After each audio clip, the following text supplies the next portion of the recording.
नमस्कार दोस्तों। अगर आप हमारे चैनल पर नए हैं तो हमारे चैनल को लाइक, सब्सक्राइब और शेयर ज़रूर करें।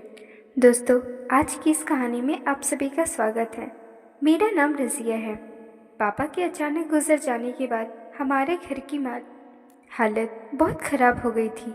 हमारे परिवार अर्श से फर्श पर आ गिरा था। उनकी मौत के बाद हमें पता चला कि पापा ने बिजनेस के लिए बैंक से बहुत सारा लोन उठा रखा था। उस लोन को चुकाने के लिए हमें अपनी सारी प्रॉपर्टी बेचनी पड़ गई और अब सिर्फ हमारे पास वही घर बच गया था जिसमें हम सब लोग रहते थे। पापा के जाने के बाद हमारे खाने के भी लाले पड़ गए थे। हम जैसे तैसे गुजारा कर रहे थे। मेरी इंटर की परीक्षा भी सिर पर थी, इसलिए मैं भी घर वालों की मदद नहीं कर पा रही थी। पैसे की तंगी से छुटकारा पाने के लिए अम्मी ने सोचा कि क्यों ना ऊपर वाले फ्लोर को किराए पर कर दिया जाए। किराया आएगा तो कम से कम घर का खर्चा तो चलेगा। पापा के समय में हमारे पास सब कुछ हुआ करता था और अब हालात ऐसे हो गए हैं कि हम एक एक पैसे के मोहताज हो गए हैं। हम किराएदार की तलाश कर रहे थे और जल्द ही हमें किराएदार मिल भी गया। वो किराएदार एक जवान, खूबसूरत और हट्टा-कट्टा मर्द था। उनका नाम अरमान था और वो मेरे ही कॉलेज में एक नए टीचर लगे थे। उन्हें कॉलेज से पता चल गया था कि रज़िया के घर वालों को एक किराएदार की ज़रूरत है। उन्हें घर आते ही हमारे हालातों के बारे में पता चल गया था। एक दिन उन्होंने मेरी अम्मी से कहा, रज़िया की बोर्ड की परीक्षा नज़दीक आ रही है और जहाँ तक मैंने देखा है कि वो किसी के पास ट्यूशन भी पढ़ने नहीं जाती है, फिर उसकी तैयारी कैसे हो पाएगी। अम्मी ने कहा, अरमान बेटा, तुम तो देख ही रहे हो कि हमारे घर के हालात कैसे हैं। इसकी ट्यूशन फी भरने के लिए मेरे पास पैसे नहीं हैं। अरमान बोले, आप उस बात की फिक्र ना करिए। आप रज़िया को मेरे पास भेज दीजिए। मैं उसको ट्यूशन पढ़ा दूंगा और ट्यूशन फी भी नहीं लूँगा। अरमान की ये बात सुन के मेरी अम्मी को तो जैसे तिनके का सहारा मिल गया था।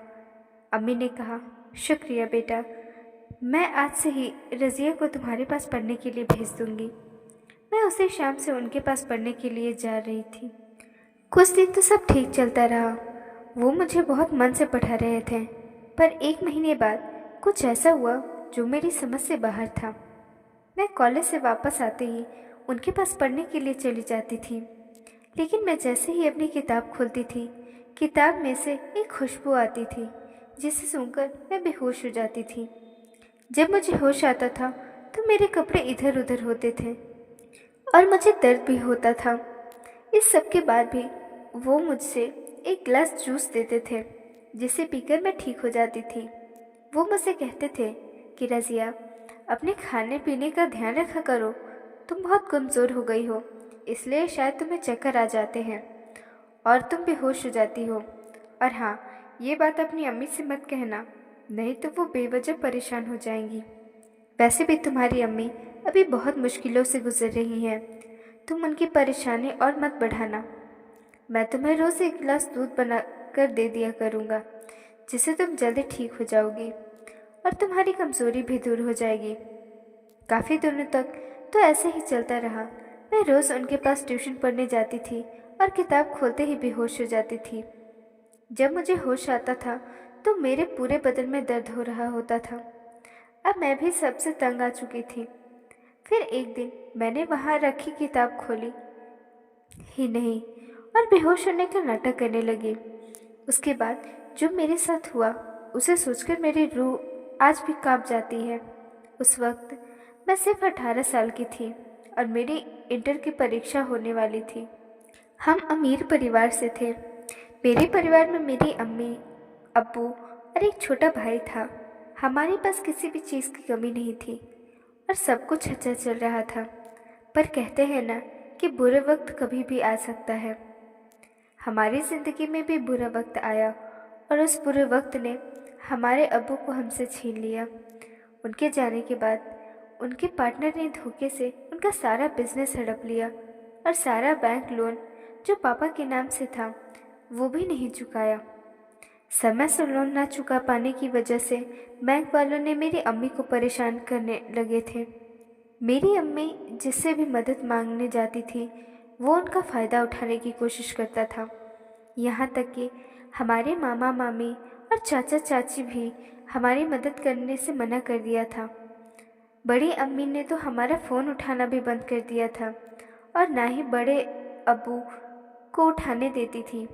ये सब वही लोग थे जो हमेशा मेरे बाप अब्बू से मदद मांगने आते थे और मेरे अब्बू दिल खोलकर उन लोगों की मदद किया करते थे। पर हमारे मुश्किल वक्त में किसी ने हमारी मदद नहीं की। मेरे एक चाचा थे, उनकी उम्र ज़्यादा होने की वजह से शादी नहीं हो पाई थी। जब अम्मी उनके से मदद मांगने गई तो उन्होंने प्रस्ताव रखा कि अगर वो उनके साथ पति पत्नी वाला रिश्ता रखेंगे तो वो अब्बू का सारा कर्जा चुका देंगे और उनके बच्चों का भी ख्याल रखेंगे। मेरी अम्मी को उनकी बातों में इतनी घिन आई कि वो फिर किसी के पास मदद मांगने नहीं गई। अम्मी ने अब्बू के ऑफिस के अलावा सब कुछ बेच दिया और सारा कर्जा चुका दिया और बचे हुए पैसे से एक छोटा सा घर ले लिया। अब हमारे पास बचत के नाम पर कुछ भी नहीं था। एक टाइम के खाने के बाद हमें ये भी पता नहीं था कि अब दोबारा खाना मिलेगा या नहीं। मेरा छोटा भाई बहुत छोटा था। जब वो दूध के लिए रोता था तो मेरी अम्मी उसे पानी में चावल का आटा घोलकर पिला देती थी।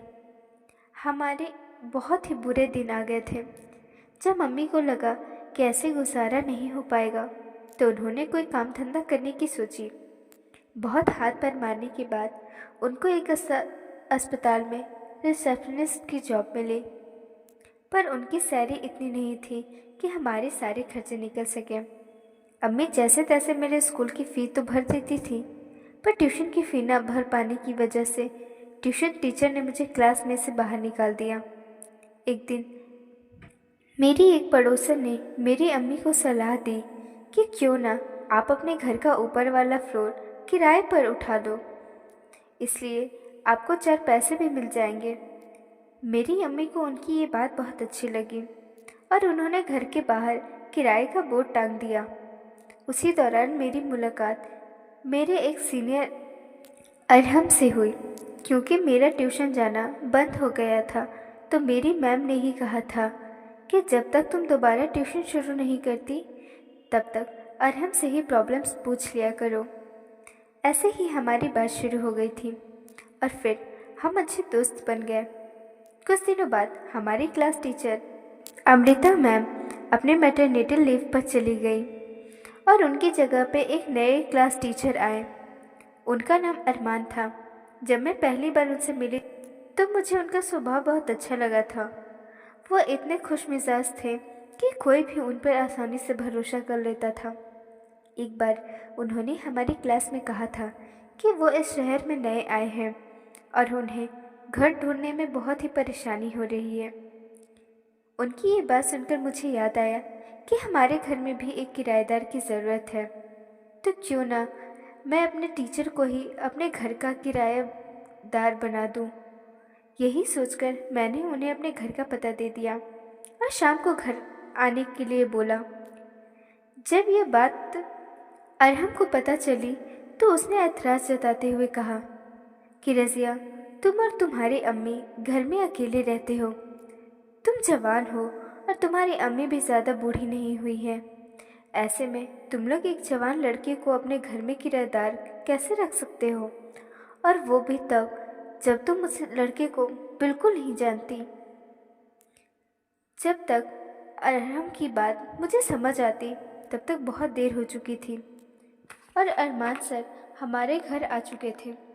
मेरी अम्मी को अरमान सर का स्वभाव बहुत पसंद आया था। वो कभी ज़्यादा बात नहीं करते थे, बस सीधे स्कूल जाते थे और वापस अपने कमरे में आ जाते थे। कुछ ही दिनों में उन्होंने अपनी बहुत अच्छी इमेज बना ली थी। उनके पास कुछ बच्चे भी ट्यूशन पढ़ने के लिए आया करते थे और जब उन्हें पता चला कि मैं पैसों की वजह से अपने ट्यूशन छोड़ चुकी हूँ तो उन्होंने मेरी अम्मी से कहा कि आप रज़िया को भी मेरे पास ट्यूशन पढ़ने के लिए भेज दिया करें। मैं उससे पैसे नहीं लूँगा, पर हाँ, सबकी बात भेजिएगा, क्योंकि जो बच्चे आते हैं वो मैट्रिक के बच्चे हैं और रज़िया अभी इंटर के लिए ट्यूशन देनी होगी। अरहम को ये बात भी खटकी थी। वो चाहता था ही नहीं था कि अरमान सर के पास ट्यूशन पढ़ने जाऊं मैं, और अगर उन्हें दया ही करनी है तो सबके सामने करें, पीछे से क्यों। वो बोला, देखो रज़िया, मुझे इसके इरादे कुछ सही नहीं लगते। कल ही मैंने इसे कुछ आदमियों के साथ देखा था जो दिखने में गुंडे जैसे लग रहे थे। उन लोगों के पास एक लड़की भी थी जो गाड़ी की पिछली सीट पर सो रही थी। उस वक्त मैंने ध्यान नहीं दिया, पर अब मुझे लगता है कि शायद वो लड़की बेहोश थी। मैंने अरहम से कहा, तुम कुछ ज़्यादा ही सोच रहे हो। ऐसा भी हो सकता है कि वो लोग सर के मिलने वाले हों और जो लड़की गाड़ी में सो रही हो वो बीमार हो। अरहम अपनी जिद पर अड़ा रहा। वो बोला, तुम मानो या ना मानो, मैं इस आदमी के बारे में सब कुछ पता करके ही रहूँगा। और फिर हम दोनों अपने अपने घर चले आए। कुछ वक्त तक सब सही चलता रहा। अरमान ने भी सर के बारे में बात करना बंद कर दिया था, पर मैं कुछ दिनों से महसूस कर रही थी कि हफ्ते में कुछ बार जब मैं ऊपर जाती थी तो सर मुझे एक किताब खोलकर पढ़ने के लिए देते थे। उस किताब को खोलने के बाद मेरी आंखों के सामने अंधेरा हो जाता था और मुझे कुछ देर होश नहीं रहता था। जब मुझे होश आता था तो मेरे सारे कपड़े इधर उधर होते थे और मेरे शरीर पे एक अजीब किस्म का दर्द मालूम होता था। मेरे उठने के बाद सर मुझे एक गिलास जूस देते थे और कहते थे कि शायद तुम अपने खाने पीने का ध्यान नहीं देती हो, इसलिए तुम कमज़ोर होती जा रही हो। वो जूस पीने के बाद मैं अच्छा महसूस करने लगती थी। सर मुझसे कहते थे कि ये बात अपनी अम्मी से मत कहना, नहीं तो वो बेवजह परेशान हो जाएंगी।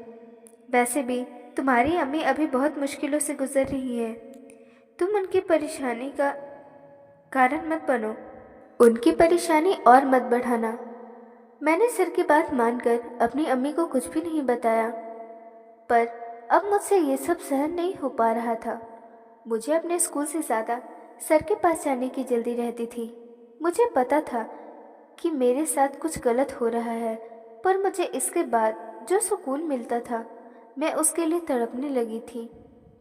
जब अरहम को भी मुझ में अजीब बदलाव महसूस हो रहे थे, एक दिन तो उसने सीधे ही पूछ लिया, क्या हो गया है रज़िया, तुम अचानक से बहुत बदल गई हो, तुम्हारा मुझ पर ध्यान ही नहीं रहता है। क्या अब अपने नए सर को चाहने लगी हो? अरहम की बात मुझे लग गई थी और अब मैंने सोच भी लिया था कि चाहे जो हो जाए, अब मैं जान के रहूँगी कि आखिर मेरे साथ क्या हो रहा है, क्योंकि मैं जानती थी कि मैं सर को प्यार तो नहीं करती हूँ, फिर मुझे वहाँ जाने की इतनी जल्दी क्यों रहती है। कॉलेज ख़त्म होने के बाद मैं ट्यूशन के लिए गई और आज जो किस्मत ने भी मेरा साथ दे दिया। सर ने मुझे बुक खोलने के लिए दे दी और खुद पानी लेने चले गए। मैंने किताब खोलने का नाटक किया और सर के आने से पहले बेहोश हो गई। पानी लेने के बाद सर वापस आए और मुझे बेहोश पड़ा देखकर खुश हो गए। उसके बाद वो मुझे उठाकर अपने बेडरूम में ले गए और मुझे अपने बेड पर लिटा दिया। उन्होंने जैसे ही मेरे कपड़े की तरफ हाथ बढ़ाया, पीछे से एक आवाज़ आई, रुको, अब तुम्हारा खेल खत्म हुआ। यह आवाज़ किसी और की नहीं बल्कि अरहम की थी, जो पुलिस के साथ खड़ा हुआ था। मौका पाकर मैं भी उठ खड़ी हुई और अपने कपड़े संभाल लिए। मैं भाग के अरहम के पीछे छिप गई। एक साथ सारे पुलिस वाले और मोहल्ले वाले को देखकर अरमान सर डर गए और खिड़की से भागने की कोशिश करने लगे, लेकिन तभी पुलिस ने उसे पकड़ लिया। बाद में पुलिस वालों ने हमें बताया कि यह कोई अरमान नहीं है बल्कि मुंबई का मशहूर डॉन है, जो बी ग्रेड की फिल्में बनाता है और लड़कियों की तस्करी करता है।